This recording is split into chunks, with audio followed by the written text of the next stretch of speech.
was nothing in me that was truly mine. Everything was temporary elements and qualities based on the supreme system of nature, which were operating through nature's temporary mechanisms.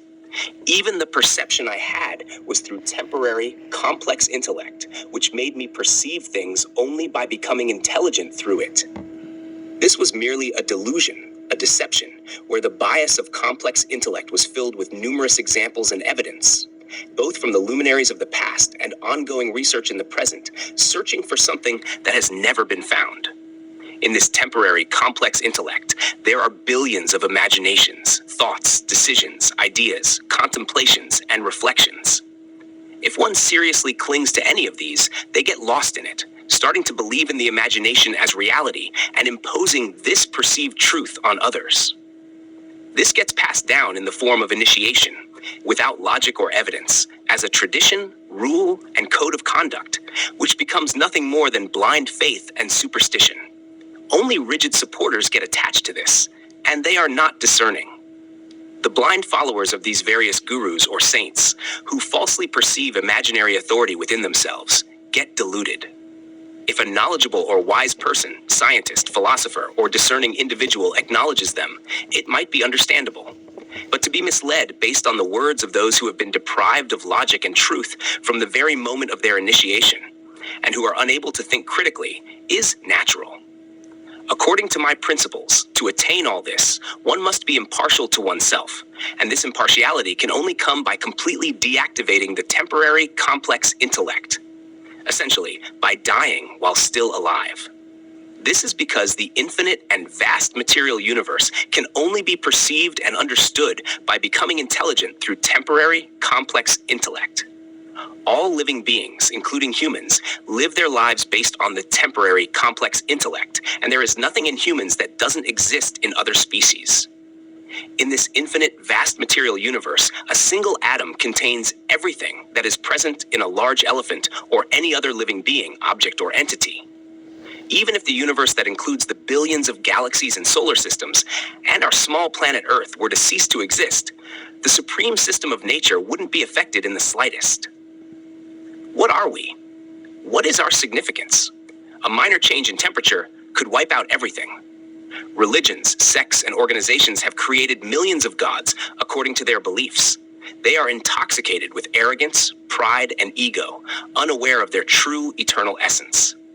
That's why humans, despite having the most superior body and the precious wealth of time and breath, deceive themselves, lost in false illusions, just to impress others or forget themselves. They waste their precious wealth of time and breath on others, but time doesn't give them a chance to regret it later. This precious gift of time and breath wasn't given to be wasted on anything else. It was given solely to understand oneself and come face to face with one's eternal essence. Everything else, eating, mating, sleep, and fear, are present in other species as well. Any simple, pure, and genuine person can understand themselves and encounter their eternal essence. Each person is fully capable, skilled, and competent in understanding themselves. There's no need for external help, interference, signs, or instructions. When one has to deactivate their temporary, complex intellect, there's no need for anyone with vested interests. Every living being, not just humans, is made up of the same temporary elements and qualities. Education, talent, skills, and abilities may vary, but they are all part of becoming intelligent through temporary, complex intellect. Even after becoming intelligent through temporary, complex intellect, one's ideology will remain temporary because we are engrossed in temporary, complex intellect and materiality, day and night, with thoughts, decisions, ideas, contemplation, and reflection. No one can live eternally on both aspects, but one can exist eternally in their eternal essence by understanding themselves, becoming impartial to oneself, and coming face to face with their eternal essence, living in the infinite subtlety and depth of permanent stillness.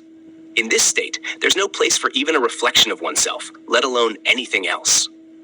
The other aspect is the infinite, vast material universe that is perceived through temporary, complex intellect, created from temporary elements and qualities.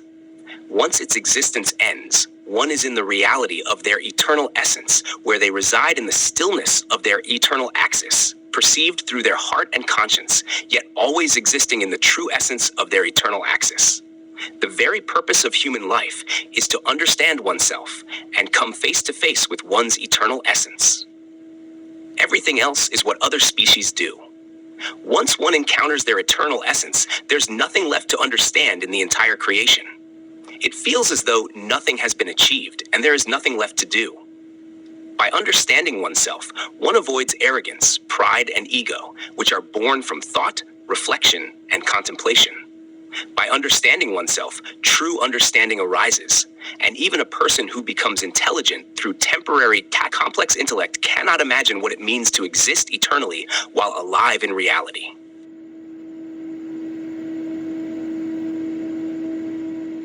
After understanding oneself and coming face to face with one's eternal essence, there is no longer any urge or desire to achieve or prove anything. One exists in a state of pure stillness and contentment, free from the grasp of temporary, complex intellect, which is always bound by thoughts, decisions, ideas, and perceptions.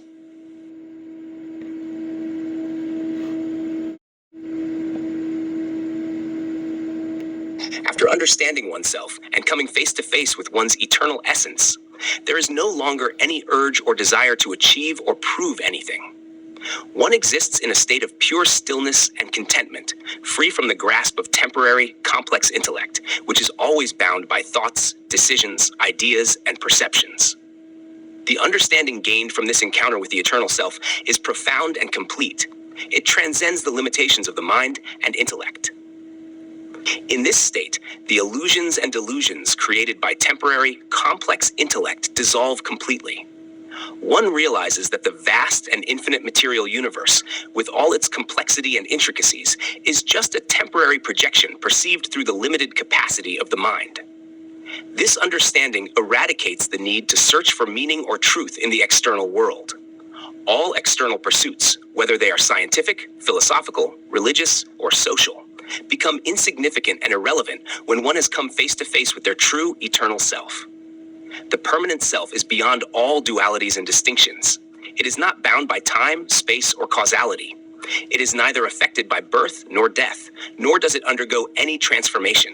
It remains constant, pure, and unchanging, while the temporary, complex intellect keeps oscillating between various thoughts, emotions, and experiences. This unchanging essence is the true reality, and everything else is merely a fleeting shadow. Once this reality is understood, one no longer identifies with the body, mind, or intellect. The physical body, which is governed by the laws of nature, continues to function, but the identification with it ceases. One sees the body as a vehicle that allows the experience of life in the material world, but it is not the essence of who they are. The intellect, which once seemed so significant and powerful, now appears as a mere tool, useful for navigating the physical world, but unable to grasp the eternal truth. This realization brings about a profound transformation in the way one perceives life and existence. The ego, which is the root cause of all pride, arrogance, and conflict, dissolves completely. There is no sense of I or mine left, as everything is seen as part of the grand design of nature. One lives in harmony with the entire creation, recognizing that all living beings are manifestations of the same eternal essence, merely expressing themselves through different forms and identities. In this state of realization, there is no attachment, no desire, and no fear. One is free from the bondage of expectations and the burden of past experiences. There is no compulsion to conform to societal norms, traditions, or ideologies, as these are seen as constructs of the temporary, complex intellect, designed to perpetuate its own illusions. One lives in complete freedom, not in defiance of the world, but in perfect alignment with the natural order of things. This freedom is not something that can be described or explained through words, as it is beyond the grasp of the mind. It is a state of being that can only be experienced directly. It is not about renouncing the world or withdrawing from life, but about living with a deep understanding of one's true nature, unperturbed by the transient nature of the material world. In this state, there is a natural compassion and love for all beings, not out of obligation or moral duty, but because one sees oneself in everything and everyone. There is no longer a separation between the self and the other, between the observer and the observed. Everything is experienced as a unified whole, a seamless flow of existence where the boundaries of individual identity disappear. This is the essence of living in the eternal self while being in the material world. It is a state of pure awareness, where one is fully present in each moment, yet untouched by the fluctuations of the mind and the external circumstances. It is a life lived in truth, simplicity, and purity, where the infinite depth of stillness is experienced in every breath, every heartbeat, and every moment of existence. In this state, there is no pursuit of knowledge or wisdom, as there is nothing left to know or understand. The very act of knowing implies duality, a knower and the known. But in the eternal self, this duality does not exist. There is only pure being, an unbroken presence that encompasses all of existence. This presence is the true nature of every living being, and realizing it is the ultimate fulfillment, the end of all seeking and striving. Thus, living in alignment with one's eternal essence is not about achieving or becoming something, but about simply being true to one's own nature, free from the delusions and distortions of the temporary, complex intellect. This is the essence of true freedom, peace, and contentment, which is available to every living being, if only they have the courage and clarity to look beyond the illusions of the mind and perceive the eternal truth within themselves.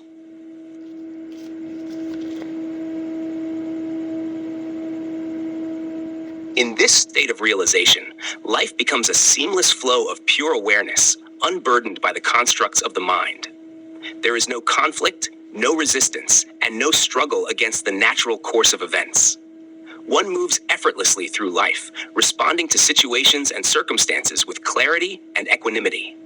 There is no need to control or manipulate outcomes because one understands that everything unfolds according to the supreme system of nature. The notion of success, failure, happiness, or sorrow loses its conventional meaning.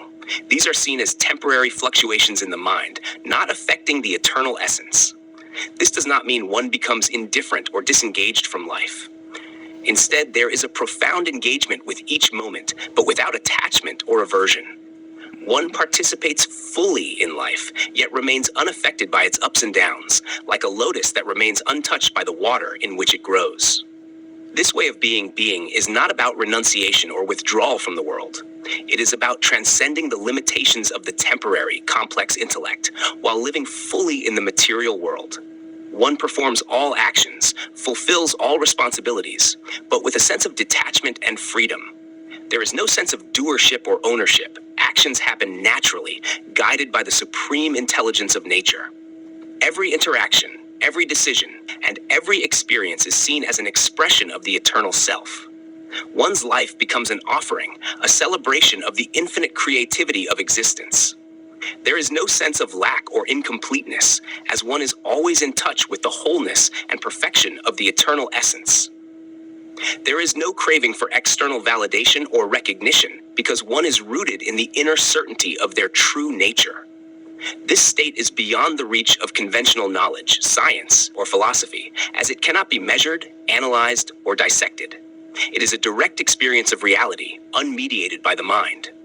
This is why the temporary, complex intellect cannot grasp it. It exists outside the realm of thought and concept. One who lives in this state does not rely on beliefs, dogmas, or doctrines, as they are unnecessary. They live in the simplicity of direct experience, seeing things as they truly are, without the distortions of mental projections. The experience of the eternal self is not confined to any particular practice, tradition, or path. It is available to anyone who is willing to look beyond the illusions of the mind and perceive the reality within.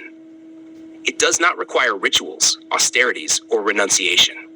It is about recognizing the true nature of one's being, which is always present, regardless of one's circumstances or background.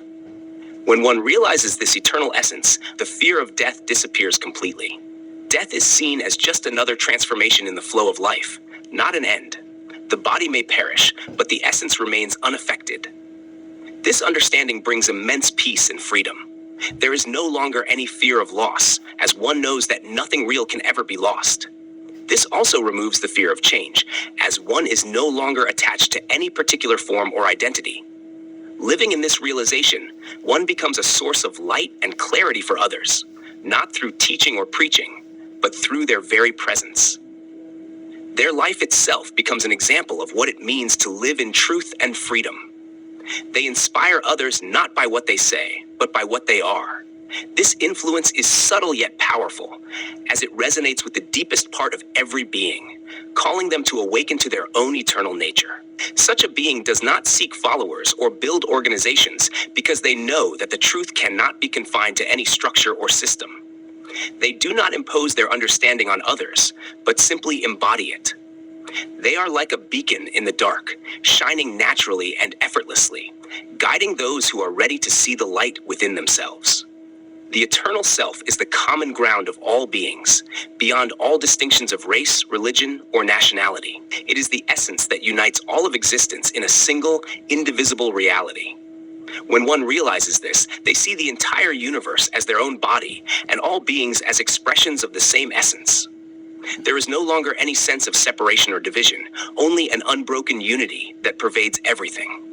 This is the essence of true peace and harmony, not as a concept or ideal, but as a living reality. It is the fulfillment of